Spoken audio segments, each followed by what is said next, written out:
A company employs 15 person working 44 hours a week.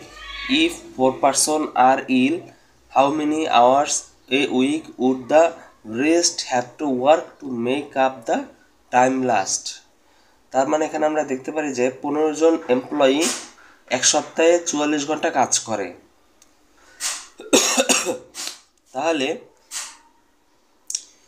44 ঘন্টা কাজ করলে কাজটা সম্পন্ন হবে, কিন্তু যদি 4 জন চলে যায়, 4 জন চলে গেলে বাকি 11 জনকে ওই কাজটা বেশি করতে হবে।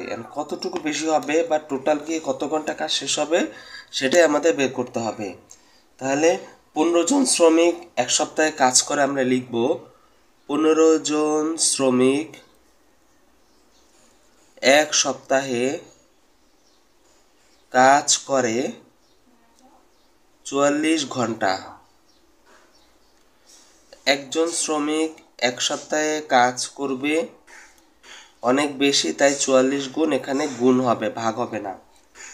তারপর হবে 11 জন, তো একের থেকে 11 বেশি, তাই এখানে 11 ভাগ হবে। তাহলে এখানে 44কে যদি 11 দিয়ে কাটি 4 থাকে, 4 দিয়ে 15কে গুণ করলে 60 হয়, তাহলে হবে 60 ঘন্টা।